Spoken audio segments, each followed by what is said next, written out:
What's up, fam? This is another episode of the VeeFam sessions. I'm Mr. Messer, and I'm here with a very special guest, the artist formerly known as VeeFriends, now Web3Newb, Isaiah. I am so pumped to have you. How you doing, brother?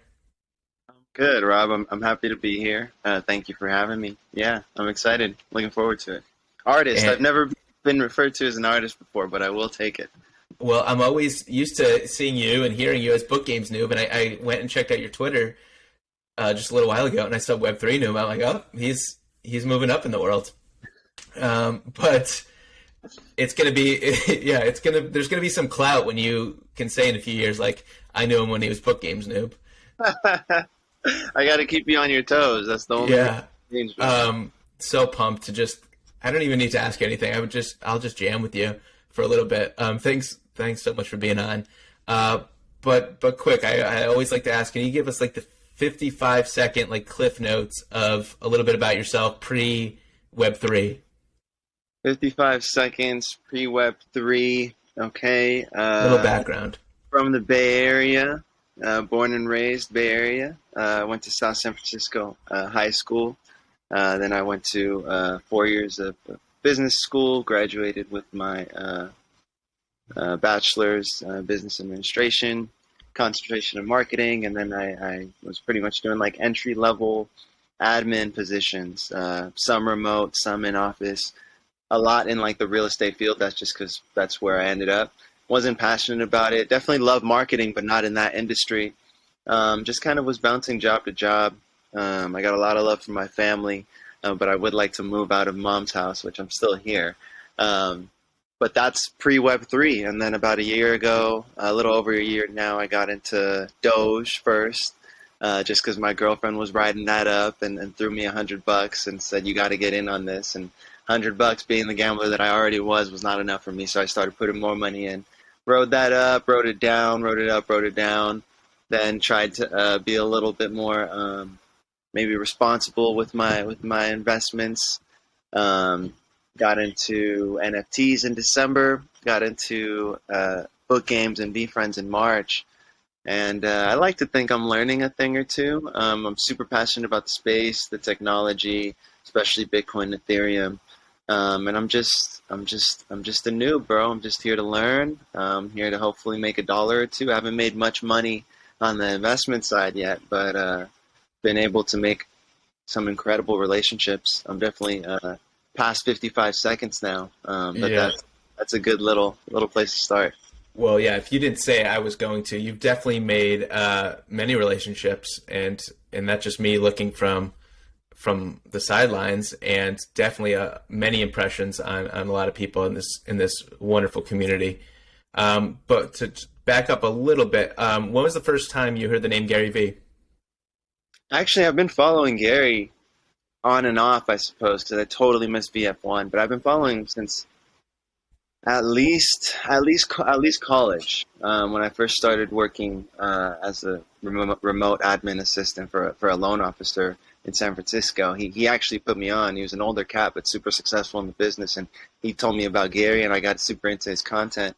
And I used to watch a lot of his content, and then I kind of got off social media last year and kind of the year prior, and I totally missed VF1. But I've been a Gary fan for a minute, just on and off, and haven't been like hardcore listening to his stuff for a minute. Do you remember the first or one of the first pieces of content that stuck out for you, like to kind of put you onto him?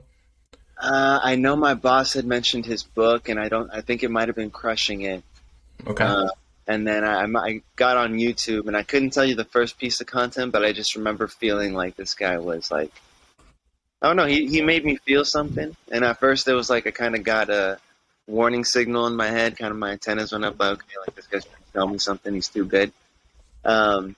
Which in the end, he is. Everybody's trying to sell you something, but he has his own way about him. It's definitely captivating, and there's a lot to learn from him. So I couldn't tell you the first piece of content, but I know once I started watching him, I kind of kept coming back, whether it was his podcast or the YouTube videos. He's definitely one of my favorite, to this day, one of my favorite content creators to keep up with, because I'm not much of a book reader. So I like podcasts. I like YouTube videos. So I'm the same way. I'm the same way. Yeah, and I don't remember where the quote originated from, but they say people don't remember what you say, but they'll remember how you made them feel. So I totally get that whenever I'm plugging into his stuff. So you went on a little bit of a social media fast. Is that why you missed VF1? It was on your radar because you weren't in any yeah, ecosystem. it was definitely part of it. I also wasn't investing at all at that time. So even if I was like, if it, I was kind of interested in crypto and NFTs at that point. Oh, I really didn't know what NFTs were when I first started touching crypto, but I was kind of interested in crypto. And I was like, definitely at this point knew that Gary was like a solid dude who like made good bets. And so if I would have, woulda, coulda, shoulda, who knows? But if I would have been exposed to both of those things instead of just crypto, I'm riding Doja. If I was exposed to both of those things, who knows? I mean, ETH was like still like $4,000 at the time, and like And rising. Yeah. right, one VF1 would have been at least. I think most of them sold for like zero point 0.5 ETH, which was like around 2 Gs at the time. So I don't know that I would have had that kind of conviction or that kind of liquid sitting around. But that definitely contributed to it. I definitely contributed to me just totally missing it. And then, but I also was putting a lot of money into Doge at the time. Mm-hmm. So I probably, who knows? Who knows? But I'm happy to be here now. And for whatever reason, I'm here now, and I'm happy. I still feel early, so it's all good. You're definitely early. As a Doge guy, what was your take on SHIB when it first came out? I totally didn't touch it at all, and I actually had some like negative emotions toward it just because they came out talking about being the Doge killer. Yes, that's of course. I'm just like already not a like fan of derivatives, and that felt. I know it's not an NFT collection, obviously, but it felt like it was. I don't like anything that tries to have success based on something else. On the back of that, in this case where it's like we're trying to not only ride your coattails, but we're going to ride your coattails by like saying we're going to kill you on the way up, like we're going to be the Doge killer. And it's just like I didn't think that was necessary. Like they're all meme coins, and I probably still had money in Doge at the time, so I probably felt like it was hurting my bags a little bit, so I probably took it a little personal. But yeah, no, I never. Doge was the only meme coin I ever touched, and then I no longer own any. I hope everybody who still owns them, including my lady, makes money. But I'm cool. What about you? Did you touch sheep? Yes. Yeah. We put my wife and I put a few hundred in, and I think like $500-600, and we didn't get out at the top, and we really talked about it, but we came out on top and rolled that into some ETH and Sol. But yeah, it's I'm not good at that game. I'm not good at I much prefer NFTs and betting on people and projects versus just the coins. I'm not like a chart guy. Yeah, I agree. And especially those old. I'm not the trader guy. It was kind of fun to try, but that's all it was. It was just gambling. And so now I'm just trying to, settle down and put my money where I'm comfortable leaving it for a while, and that's all. VeeFriends, Big ETH, one or two other NFT projects. So let's go to the moment you said in December you got into book games. No, in March I got into book games. December was the first time I got into NFTs. Gotcha. So what was your first purchase or mint or whatever it was? Take us to that. It was. I learned about. I used to watch Altcoin Daily pretty regularly, and I saw that Under Armour was Under Armour has the Curry brand under them, and then they were partnering with some other company called Luna Market to drop a collection of 2,974 NFTs to commemorate the 2,974 three-pointers that Curry made to break the three-point record. And there were like 5 different levels of rarities. I watched the Altcoin Daily video the day the shoes dropped. So the shoes had dropped like 1 or 2 a.m. that day, and I was watching the video at like, midday. I was at work, so maybe like 11 or 12. So they had already dropped. They were sold out. They minted for $300 US, and they sold out immediately. And then the thing was there was going to be a snapshot of the following week or something, and that snapshot was going to get you three more metaverse shoes that were going to be like, they were also going to be Curry's, but there was going to be a Decentraland version, what was it, Sandbox version, and a Gala Games version. Ah, okay. So I was like, I already missed the mint, so I didn't get it in for 300. And then by the time I'm looking at it on secondary, it was going for like the floor rarity was going for like zero point 0.5 was the floor. And so it was like right around Christmas actually. And I remember I'm like at my family's house and I'm like trying to buy this thing on secondary for zero point 0.5 because I'm like, if all the airdrops are worth at least a quarter ETH, like I'll make my money back. Not knowing anything about the market, just assuming they'll each be worth, something, because all NFTs are worth something, not knowing many go to zero, right? Hearing it all the time, but not believing it. And so, anyway, end up depositing my ETH, liquidating all my Bitcoin and ETH, putting it into OpenSea, depositing it, and wrapping it, thinking I made the purchase, just to like not see the NFT in my wallet. I was like freaking out. I emailed OpenSea. I like put a post on Reddit. Did I just get scammed? Am I on the wrong OpenSea?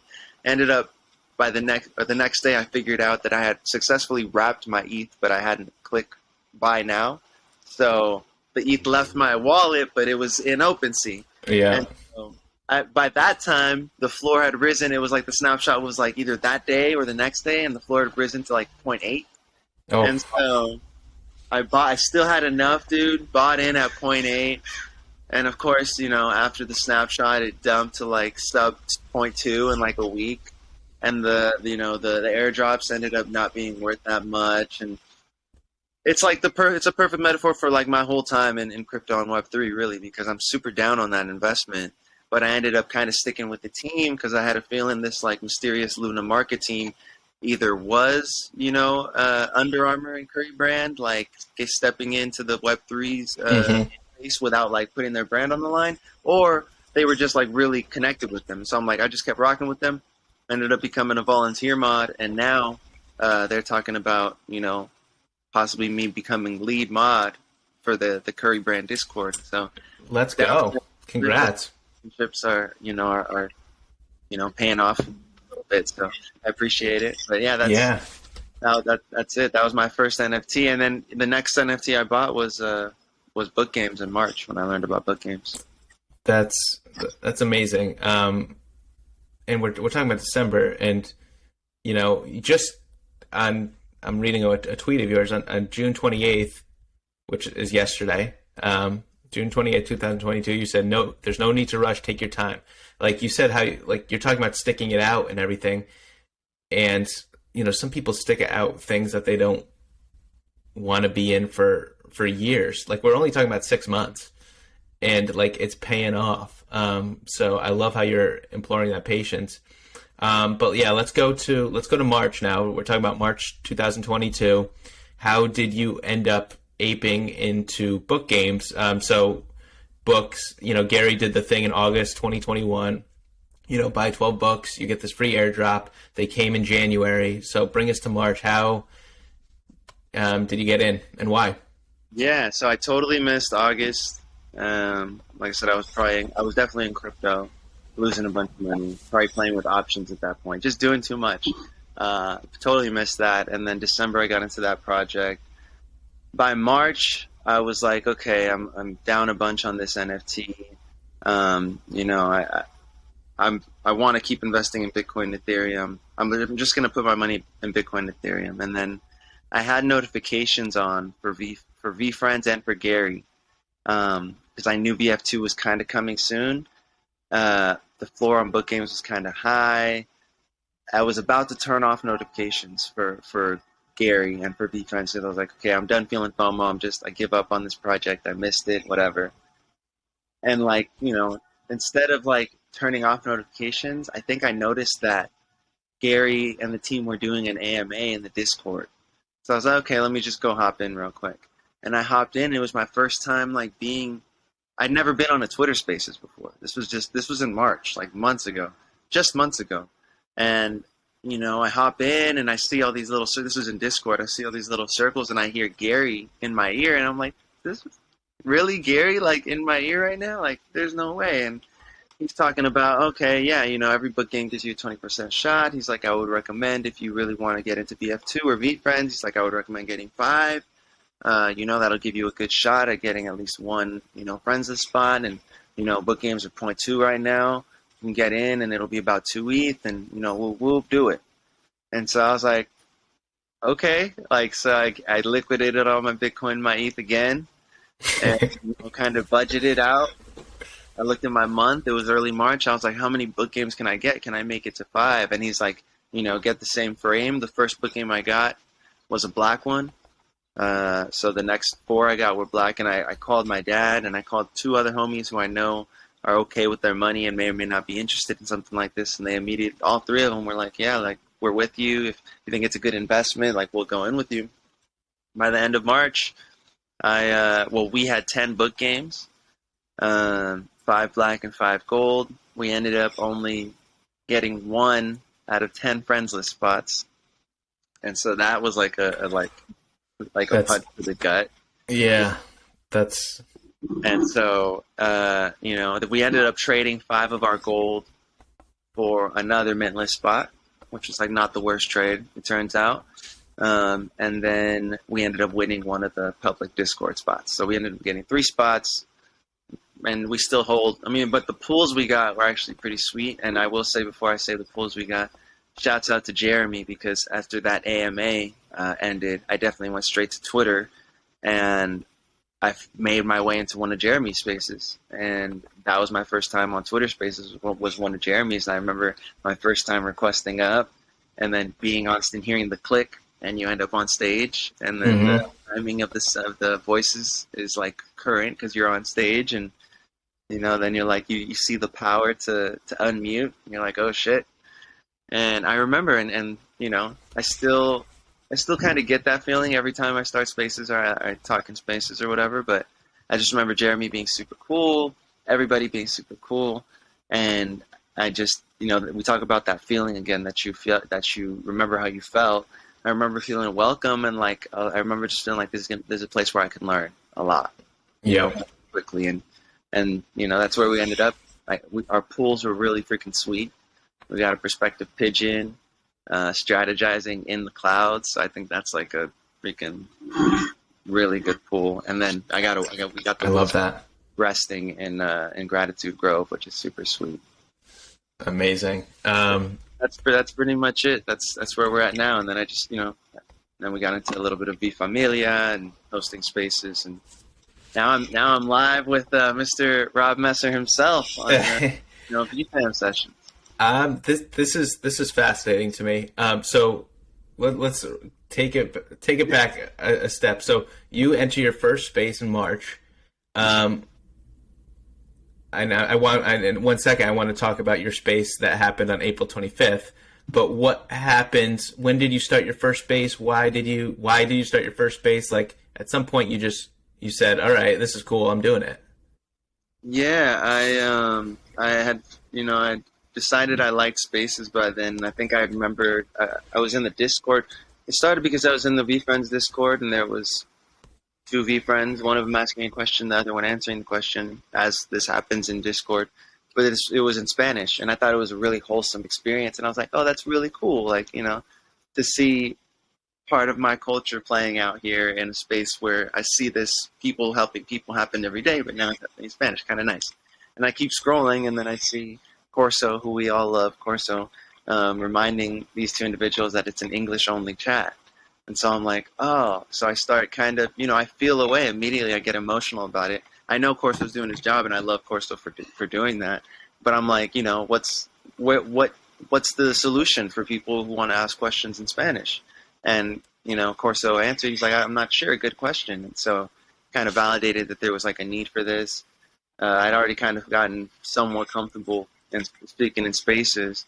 And, I decided, and I had already gotten tons of value from the community in terms of the game that I had gotten from Mohit and Jeremy and, all these really cool people, Marshall and Dav, all these really cool people who just offered, their perspective and their, time daily.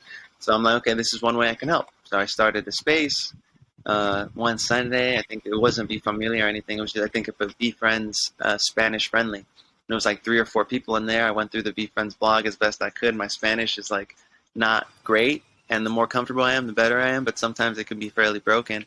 And but I was like, I got through it. And Dav was in there, the first one. I think Sal was in there, and I think amazing. I know Stas was in there, Stas Striker, who down the line ended up gifting me my VCon ticket, which got me to VCon. So I think definitely everything connects. But that's it. I was inspired to do it, and then they were inconsistent at first.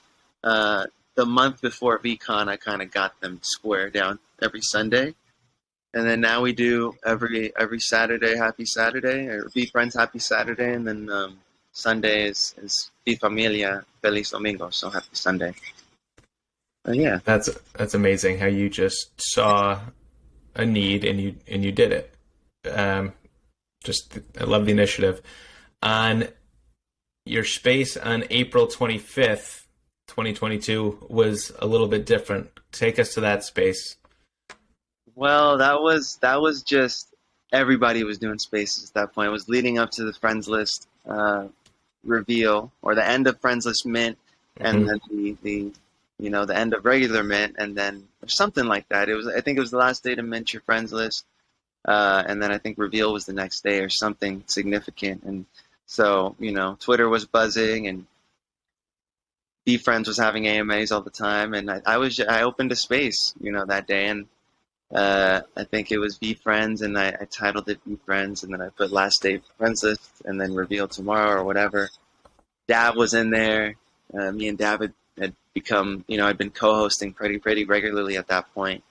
So Dav was co-hosting. Mohit was on stage. We had a pretty filled up room already. Bevon had just jumped on stage, even though he didn't speak all the time. And I remember we were talking about how Gary talks about floor price. We were making that joke about one day he's talking about don't talk about it, and the next day he's talking about it. Yeah. I think it was maybe Anna who was like, yo, who has the otter, was like, well, why not? Let's ask him. He's here. And my heart kind of saying, I'm like, no, he's not. I'm like, she's fucking with me. And I scroll down and I see Gary, and I'm like, I happened to be in the living room with my family at the time because my phone was dying. I was in the other room the entire time, but my phone was dying, so I came out to charge it, so they had to deal with the spaces.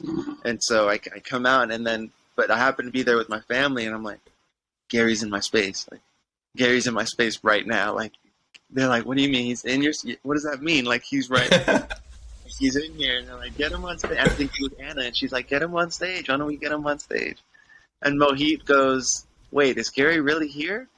And next thing you know, I think it was either me or Dav pulled him up. I was definitely lightweight starstruck, I'm not gonna lie. And he ends up on stage, and I just hear him go, yeah, are we talking about floor price? Because I got to get in this conversation or something like that. He's like, I heard Mohit talking about the floor, and I just had to get in here and give my 2 cents or something like that. And then him and Gary had an exchange. It was definitely like a blur. I don't remember everything. I remember I was like, fucking Gary's on stage. And then Dav definitely picked me up super heavily. Well, if I did one good thing that night, it was making him co-host, because he picked me up and, kind of guided the conversation, settled us down. A million people started requesting up immediately. And a few people got to ask questions. We threw it to the individual who had already been up on stage waiting to ask a question for a minute. He asked this question to Gary. He got to ask the first question to Gary. And then after a couple people asked their questions, I jumped in and managed the courage to ask him about when there's going to be a place for our Spanish speakers, and even just like a Spanish channel in the Discord. And I got an answer for that, and he said that of course that's the goal, but we can't do everything at once. And I was like, I'm happy to help in the meantime as we get there. But yeah, and then he literally kicked it with us for a cool 30-40 minutes. And That's amazing. Were you in there that night?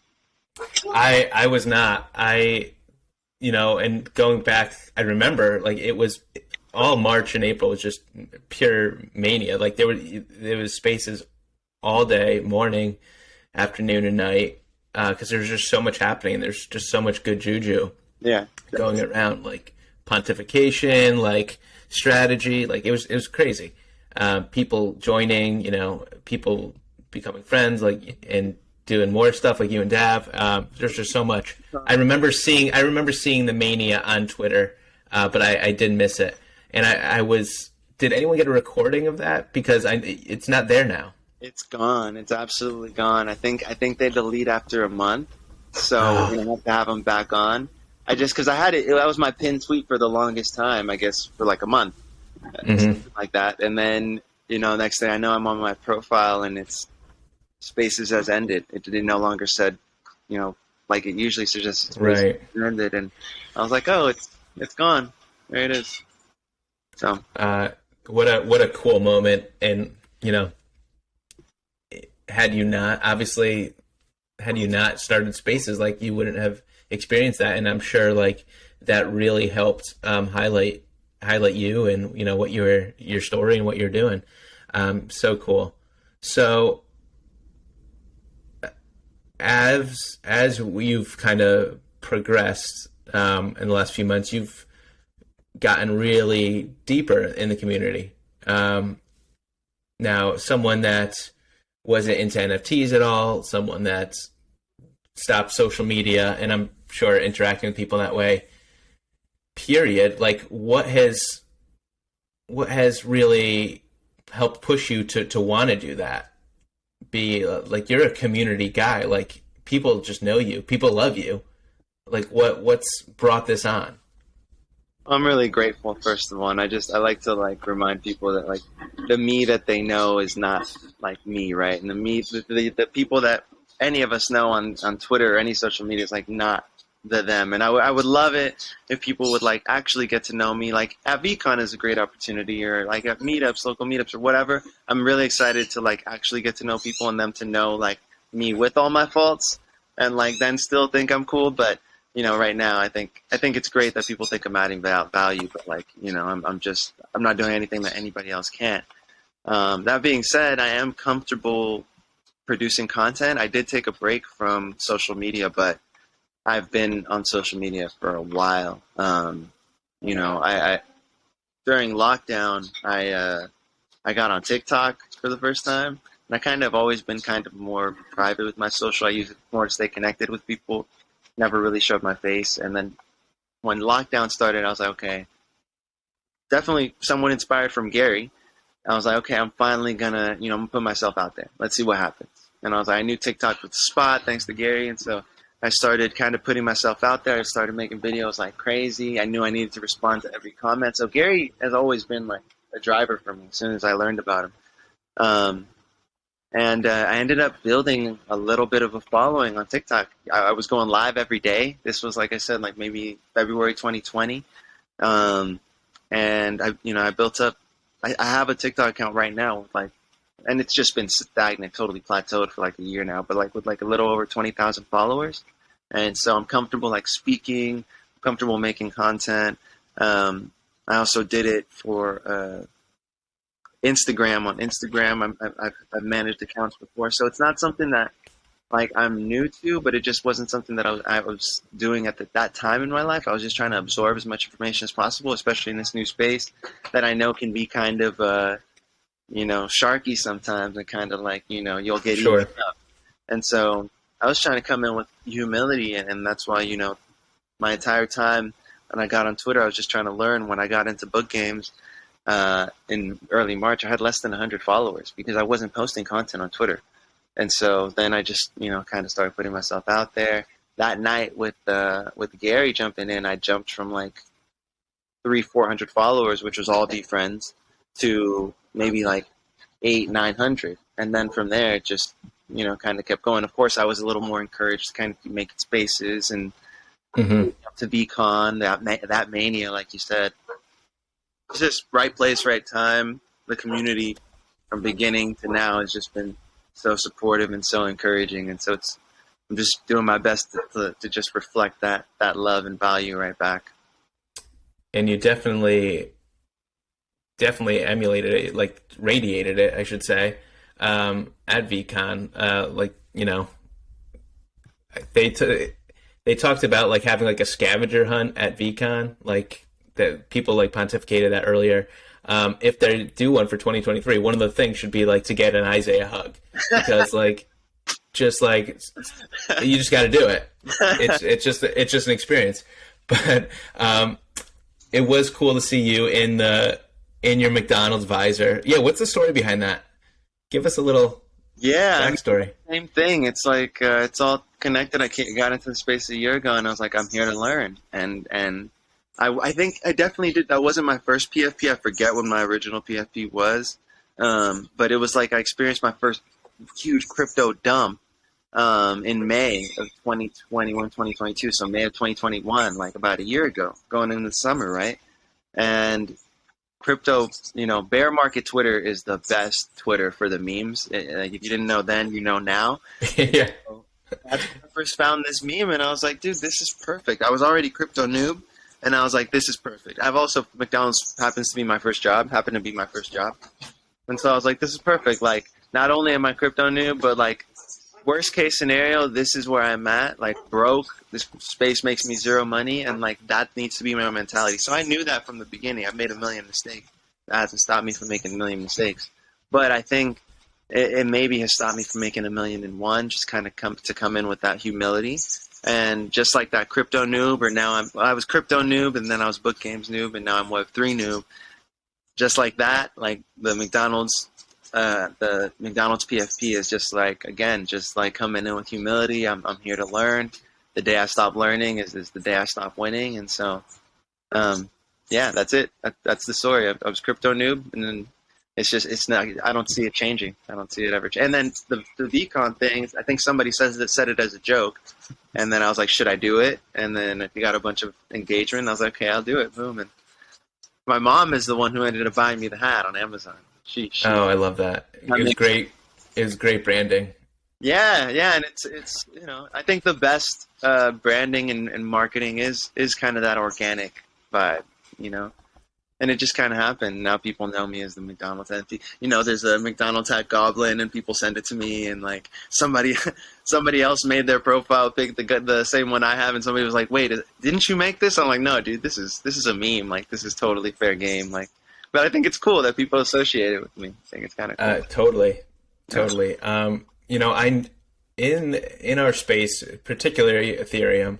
Like, there's so many people in it, especially in these early days, that are coming in with, they got into ETH early, they got into Bitcoin early. They did something, and they just coming in with bags, like, and real stacks to play with, and that's just not the case, or that I should say that is not going to be the case as more people come in.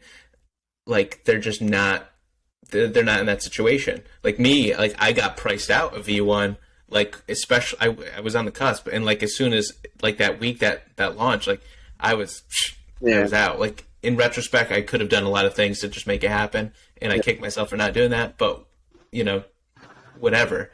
So I think vantage points like you and are going to need to be really echoed and put on a megaphone for people coming in. So what do you say to someone right now that wants to get into book games, into VF2, into VF1, and just doesn't have the financial means right now? What is your advice for them? I would say now would be the great time to learn. I mean, that's for anybody who does. I know that's like the most boring answer, and like I know I would have hated hearing that answer, and I got that answer a lot. And at the end of the day, you're gonna have to learn the hard way, unfortunately, if you're anything like me. A lot of this lessons, but like that's just the best answer. It's like get on Twitter, start building some connections, and don't overestimate other people's opinions, especially not just because they have X followers or because they got in this year or whatever. But do like look for certain mentors in the space that you can actually trust their opinions. Like don't just bet on something because someone tells you to. But mentors in anything, are a good idea, especially people who have been there before you. So create those relationships, focus on learning.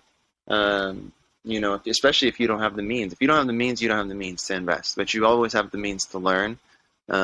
Coin Bureau is a great place to start. Benjamin Cohen is a great place to start. Nifty Portal, Nifty Alpha, I should say. Nifty Portal is their NFT project. And those are 3 places. I mean, VeeFriends. Hop in the VeeFriends Discord. That their Discord is like, it's like customers. It's like Web3 customer support, dude. It really is. You can go in there and you can make a support ticket, and that's not that's not an exaggeration. It really is not, and that's part of what got me in so passionate about it, is because like you can literally jump in there, create a support ticket about MetaMask, about OpenSea, about wrapping ETH, about transferring between wallets, about wallet security, about which VeeFriend you want to purchase, and like that's crazy, especially in this space. So for someone who doesn't have the means, accept you don't have the means, and like go out there and understand that even like a good chunk of people who do have the means are out there, like me, are out there losing money. So, you know, take advantage of maybe not having the means, go out there, learn and make relationships. And then if you do have the means, first of all, make sure you have the means. Make sure you have the means. Make sure you can really put that money away for a year, 2 years. Any money you put in today, you know, and any time really, in anything, you know, not assume it's burned away forever. But you know, literally, realistically, any money you put in right now to an NFT or crypto, like, be prepared for it to dump another 50%. It could not. It could go sideways for a year. Nobody knows. But yeah, that's what I would say. Long-winded answer. I appreciate it. What does the word community mean to you? Just like genuine support and like intention, like positive intention. People who understand that there's enough room at the table for all of us, and then that genuinely want to see all of us at the table, I guess. So like that, you know, people who understand there's room for all of us, and then people who want to see all of us there, and then people who actively try to uplift others so that we can all get there, you know. Damn, I love that. I really love that, because there's no, how do I want to say this? Like, there's no like tiers, like in this community, in a space, like there's not like, okay, you don't have a VF1 or you don't have this, like go sit at the kids table, like, or you can't come on stage, or, you know, everyone that is kind has a voice. Everyone gets to be heard, and everyone gets to share. And, you know, it's not like other communities. And that's why I'm so drawn to this, and really am devoting time to spotlight it, because I think it's a true community as Gary says, it's a community in a sea of non-communities. It's because it's just not like that everywhere. I love that. So I know, you know, congrats on everything you're doing. I know you have 2 goals posted on your Twitter bio, like you're on a hunt for a VF1 and a job in the Web3 space, and I know you're making progress on both those fronts. But I wanted to share your pinned tweet, which I loved, and it's a quote from Robin Williams. I don't know how much value I have in this universe, but I do know that I've made a few people happier than they would have been without me. As long as I know that, I'm as rich as I ever need to be. That is. I shouldn't even follow that with anything. I should just let it sit. But give us a quick, like, why do you feel the need to put that on your Twitter? That one just moved me yesterday. It was either yesterday or the day before that I pinned it, I think. Oh, so it's new. Okay. It was like on Instagram, and I just got back on Instagram because of a couple of jobs that I have, but I saw it on like a reel or something, or maybe someone else posted, but I saw it on Instagram somewhere, and I didn't even have my sound on, but it had subtitles, and it was like him being interviewed, and he said that, and it was the morning, and I don't know what it was, but it hit me. It struck a chord with me immediately, especially knowing, like, you know, the story of Robin Williams and how that ended, unfortunately, and what he struggled with in the final years of his life. I don't know. It moved me for a lot of reasons, and so sometimes when something hits me like that, I think it inspires me to share it with other people. A lot of my content is that it's something that's moved me, whether it be a song lyric or, even like a sale of a BF2, something that makes me feel something emotional. So I try to contribute it to someone else's timeline, and especially like in this space, like sometimes adding something that just reminds us all we're human is really nice. Something that has that human element, and that definitely hit me. And so I was like, okay, I'm gonna go put it on Twitter and share it. And the community tends to respond well when I share stuff like that. So I like sharing that kind of stuff. I love it. And I think it's so, especially for this space. And you kind of hinted at it before, like we only know so much about people. We know what people share about themselves. So in a case, especially when you think of a drastic case like Robin Williams, someone that was just like everyone loved to be around. He made it his job to make everyone feel good around him, but inside he was suffering. And so that I just like, while you're talking about it, I'm thinking of a Web3 parallel when it's like, we really don't know how someone is doing. So it's like going back to the community and fam, like we should really check up on people, and people tweet that all the time and post that all the time, but especially in times like this, like you never know.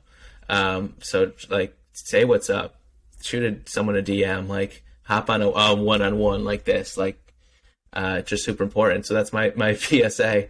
But that's what I felt when that's where my mind went when you were sharing that. 100%, dude. Like I remember in college, I like looked up. I was super interested in. I'm still super interested in like regret and studies on regret and how that plays out long term over people's lives. And I think one of the main studies that I remember was like what people regret most on their deathbed or in their final years, and it was like they wish that they had put more into the relationships they had in their life. And so like I'm definitely all about relationships, and so yeah, any way that I can add value. That quote definitely hit me, and I was like, any way that I can add value. And we talk about value all the time too, and what that means, right? And it's almost like an overused word as well, if we allow it to be. But yeah, definitely something that fascinates me as well is regret, and what are we really going to be thinking about on our deathbed? Are we going to be thinking? It's easy, it's easy to say. First of all, we all need food, we all need shelter, we all need clothes. But above that, once you pass a certain level and you're no longer below the poverty line, it's like, what are you really thinking about? You're thinking about the people around you. Hopefully, I would think. Right. And Gary says that all the time in his content. When people ask him advice, like all the time, he says, go volunteer at a senior citizen facility and talk to them. And you're going to hear about what they didn't do. Mm-hmm. Yeah, crazy. So, is there anything you want?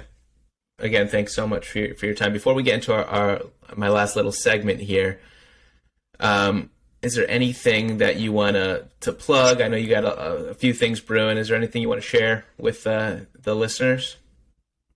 No, I think if you're interested in what I got going on, just stay tuned. You probably won't hear it coming from me, but just stay tuned and you'll see something, and you can ask me directly. But we do the spaces every Saturday, Sunday. Come tell us what you're doing. I would say anyone listening.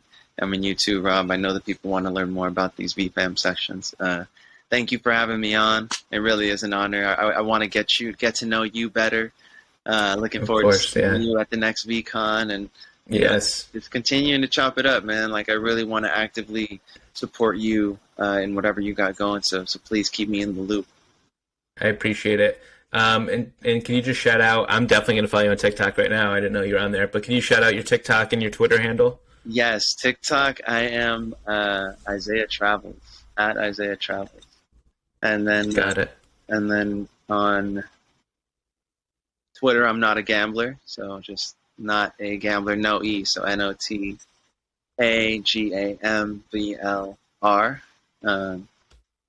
Yeah, and then I guess a little Easter egg if you want it. I'm not sure I've given this one to any, VeeFriends, but I actually have another TikTok called also not a gambler. No E, and that was All right. Let's uh, go. A little Easter egg on the VFam sessions. yeah. I have sub 100 followers on there, and it was like that was me trying to do my little crypto education. So there's like maybe 20 videos or so on there, but yeah. I love it. Well, I'm a buy. One question, and then we're going to go to the last segment. Which VFriends character, do you feel like you need to spend more time with? Well, I have the pigeon and I have the wizard, so I've definitely. Well, meaning, let me jump in. Meaning, like, I need more of that in me, whether it be like Uh-oh. patience or organization or. Patience for sure. Perspective. I do have a good amount of perspective. Um, Patience, gratitude. I do have a ton of gratitude. Maybe is there like an assertive one, or like maybe conviction cockroach would be a good one. Oh, okay. Yeah, like because like I have like a lot of interests, and like I'm definitely like a huge go with the flow kind of guy.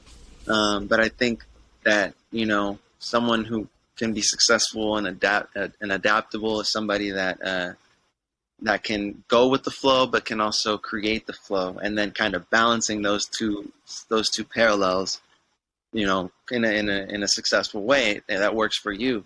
And so I'm really good at going with the flow. I could be better at creating the flow, I think, and I think maybe conviction cockroach, something along those lines, is something I could definitely aspire to be more towards. I love it. Yeah. All right. So, the conviction cockroach.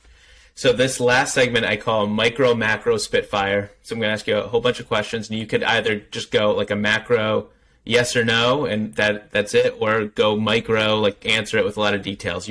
Whatever you feel called to. All right. So someone that needs to be followed, who does someone need to follow if they're just getting into VeeFriends for the first time?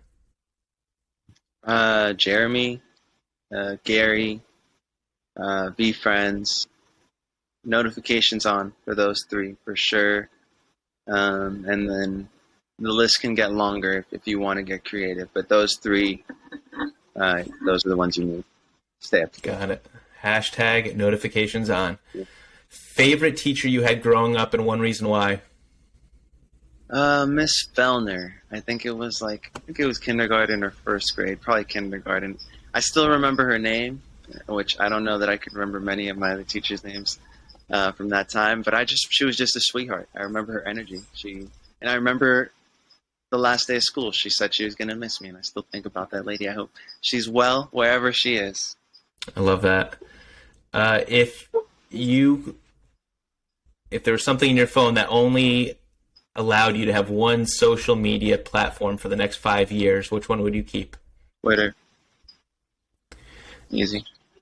Would you do one night in a bougie hotel somewhere, or hiking and camping? Hiking and camping. The time machine tiny ogre can be traded for? Time machine tiny ogre can be traded for... Oh no. Can be traded for...